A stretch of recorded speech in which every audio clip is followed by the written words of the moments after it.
हमारे यहां अगर इस दुनिया में, भारत में हिंदू धर्म का अगर जनाजा निकलते हुए देखना है तो किसी हिंदू की शादी में चले जाओ। शास्त्र कहता है सूर्यास्त के बाद वेद के मंत्र पढ़े नहीं जा सकते। तुम राक्षसों की तरह अर्धरात्रि में विवाह कर रहे हो। अरे वो काल कुछ और था जब मुगल तुम्हारे यहां थे। रात के अंधेरे में बहू बेटियों को उठाकर ले जाते थे, दिन के उजाले में ले जाते थे, तो रात में छुप छुप करके अंधेरे में विवाह कर दिया करते थे। अब कौन मुगल और कौन अंग्रेज तुम्हारे पीछे पड़ा है? क्यों नहीं तुम सूर्यास्त के पहले विवाह करते हो, अभिजित मुहूर्त में करते हो? वेद तो वही कहता है। तो तुम्हें तो ये भी ज्ञान नहीं है। हिंदू धर्म का डंका लेके घूमते चल रहे हो, डंका पीट रहे हो हिंदू धर्म का। तुम्हारे विवाह में देवताओं का कितना अपमान होता है। अरे विवाह में दो प्रकार के कार्ड बनाओ। विवाह एक संस्कार है, विवाह एक यज्ञ है। अरे भैया, खाने पीने खिलाने वाले के लिए एक दिन रिसेप्शन जो करते हो कर दिया करना, पर विवाह में बड़े लिमिटेड लोगों को बुलाया करो। अपने परिवार, वो भी जो सनातन संस्कृति को मानते हैं, पवित्र रहते हैं। विवाह संस्कार में देवता आते हैं तुम्हारे द्वारा किए गए यज्ञ के भाग को लेने के लिए। अरे नाक पोंछते हुए, कान खुजाते हुए, पता नहीं क्या क्या करते हुए अगर तुम किसी को भोजन दो तो तुम्हारा बच्चा भोजन नहीं करता।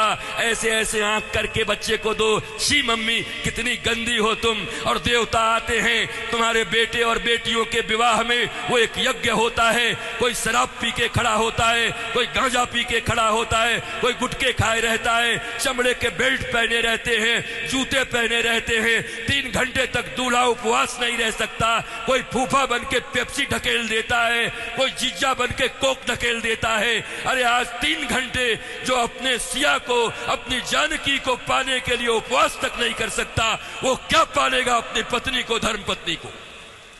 ये कोई विवाह है?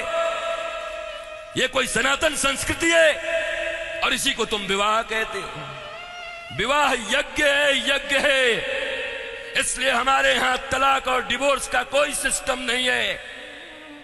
उनके यहां विवाह एक एग्रीमेंट है, आज हुआ है कल तोड़ देंगे। पर सनातन संस्कृति धर्म पत्नी और पति स्वामी, इस प्रकार की एक संरचना है। विष्णु और लक्ष्मी बताया जाता उनको। तुम कौन से विवाह कर रहे हो? अंग्रेजों के पिट्ठुओं, अंग्रेजों के गुलाम बड़े बन गए हो।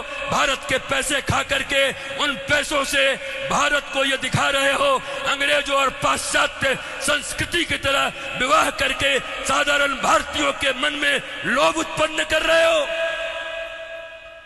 और ये समाज के अग्रणी लोग बने हुए हैं, ये समाज के श्रेष्ठ लोग बने हुए हैं, ये समाज को दिशा दिखा रहे हैं, ये समाज को भोंडा प्रदर्शन कर रहे हैं, अपने धन का लोगों को दिखा रहे हैं।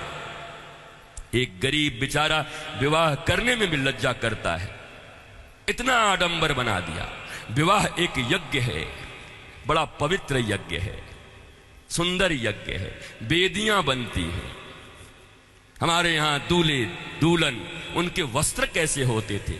देखो आज के 50 साल पहले ही देखो ना, 50 साल पहले के फिल्म देख लो बॉलीवुड में, तो समझ जाओगे कैसे वस्त्र पहन करके विवाह करता हमारे यहां पर। क्योंकि बॉलीवुड भी या सिनेमा भी समाज का दर्पण होता है। और अब बदले हुए बॉलीवुड को देख लो कि अब कैसे विवाह करते हो। हमारे विवाह में हमारे वस्त्र, हमारे परिधान, फिर लेन देन इतना तो बनता है। 5 साड़ी तो बनती है, 21 साड़ी लगेगी ननद की। अरे कौन से ग्रंथ में लिखा है? कोई माई का लाल भारतवर्ष में किसी शास्त्र में मुझे दिखाए? कहां लिखा है ये लेन देन? तुम्हारी बुढ़िया पुराण में होगा। लोभियों के बनाए गए कानून, लोभियों के बनाए गए नियम, अरे जरा सोचो, एक बच्ची, एक बेटी अपना नाम, अपना गोत्र छोड़कर आती, अपना टाइटल छोड़ करके आती, अपने घर परिवार, माता पिता, भाई बहन, सखी सहेली छोड़कर आती और तुम्हारे वंश को बढ़ाने के लिए तुम्हारे घर में आती है। उसको भी टीवी, फ्रिज और कार के लिए मिट्टी, तेल और पेट्रोल से जला देते हो। तुम्हें शर्म नहीं आती? भारतवर्ष में जन्म लेकर बैठे हो। तुम्हारी बाजुओं और भुजाओं में अगर शक्ति है तो अपने पैसे से कार खरीद लो, अपने पैसे से फ्रिज खरीद लो, क्योंकि छोटी छोटी बच्चियों के पिता तो बचपन से उसके लिए खिलौना खरीदते रहते हैं। जब छोटी रहती है 5 रुपए का, थोड़ी बड़ी हो जाती है थोड़ा और बड़ा, थोड़ी बड़ी हो गई साइकिल खरीद लिया, थोड़ी बड़ी हो गई स्कूटी खरीद दिया, और बड़ी हो गई अच्छे घर के हैं कार खरीद दिया 5 लाख का, और एक दिन फिर जा करके 5 करोड़ में एक गुड्डा खरीद के लाके दे दिया। तो खरीदे हुए सामान की जो इज्जत होती है वही दूल्हे की भी इज्जत होती है। दूल्हा बिकता है, बोलो खरीदोगे?